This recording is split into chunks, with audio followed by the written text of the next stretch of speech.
ओम गुरुर्ब्रह्मा गुरुर्विष्णु गुरुदेवो महेश्वरः गुरुः साक्षात् परब्रह्म तस्मै श्री गुरवे नमः। कृष्णाय वासुदेवाय हरये परमात्मने प्रणतक्लेशनाशाय गोविन्दाय नमो नमः। लक्ष्मी नारायण भगवान की जय हो। कामदा एकादशी चैत्र शुक्ल पक्ष की एकादशी को कामदा एकादशी कहते हैं। धर्मराज युधिष्ठिर बोले, हे भगवान, आपको कोटि बार प्रणाम है। मैं आपसे निवेदन करता हूँ कि आप कृपा कर चैत्र माह के शुक्ल पक्ष की एकादशी का वर्णन कीजिए। भगवान श्री कृष्ण बोले कि हे राजन, आप एक पुरानी कथा सुनिए जिसको राजा दिलीप से वशिष्ठ जी ने कहा था। राजा दिलीप ने पूछा था कि गुरुदेव, चैत्र माह की शुक्ल पक्ष की एकादशी का नाम क्या है? इसमें किस देवता की पूजा होती है? इसकी विधि क्या है? सो कहिए। महाराज महर्षि वशिष्ठ बोले कि राजन, चैत्र माह के शुक्ल पक्ष की एकादशी का नाम है कामदा। ये सब पापों को नष्ट कर देती है, पुत्र की प्राप्ति होती है, इसके व्रत से कुयोनि छूट जाती है, अंत में स्वर्ग की प्राप्ति होती है। अब मैं इसका माहात्म्य कहता हूँ, इसे ध्यान पूर्वक सुनिए। प्राचीन काल में एक भोगीपुर नाम के नगर में पुंडरीक नामक एक राजा राज्य करता था। वहाँ अनेकों अप्सरा, गंधर्व, किन्नर आदि निवास करते थे। उसी जगह ललिता और ललित नाम के दो स्त्री पुरुष अत्यंत वैभवशाली घर में निवास करते थे और विहार करते थे। एक समय राजा पुंडरीक गंधर्वों सहित एक सभा में क्रीड़ा कर रहे थे। उस जगह ललित गंधर्व भी उसके साथ गाना गा रहा था, परंतु उसकी प्रियतमा ललिता उस जगह नहीं थी। इससे वो उसको याद करने के कारण अशुद्ध गाना गाने लगा। नामराज करकोटक ने राजा पुंडरीक से इसकी चुगली कर दी। इस पर राजा पुंडरीक ने ललित को शाप दे दिया कि अरे दुष्ट, तो मेरे सामने गाता हुआ भी अपनी स्त्री का स्मरण कर रहा है। इससे तो कच्चे मांस और मनुष्यों को खाने वाला राक्षस होगा। राजा पुंडरीक के श्राप से वो ललित गंधर्व उसी समय एक विकराल राक्षस हो गया। उसका 8 योजन का शरीर हो गया। राक्षस हो जाने के कारण उसको महान दुख मिलने लगा।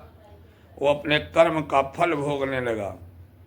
जब ललिता को अपने प्रियतम ललित का ऐसा हाल मालूम हुआ तो दुखी हुई।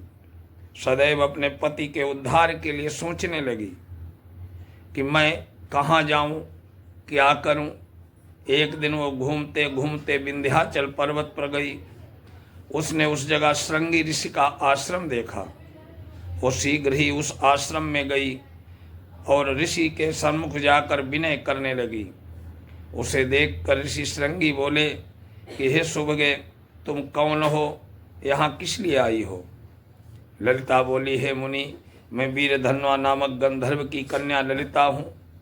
मेरा पति राजा पुंडरीक के शाप से एक भयानक राक्षस हो गया है।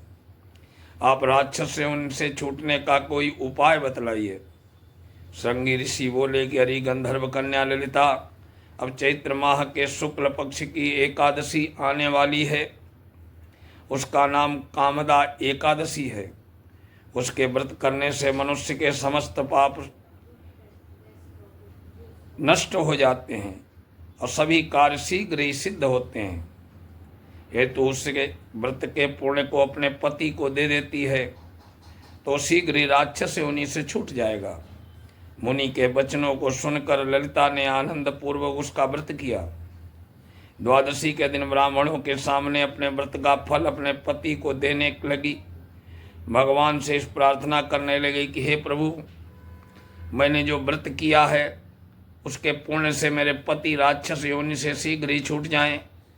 एकादशी का फल देते ही उसका पति राक्षस योनि से छूट गया, अपने पुराने स्वरूप को प्राप्त हुआ।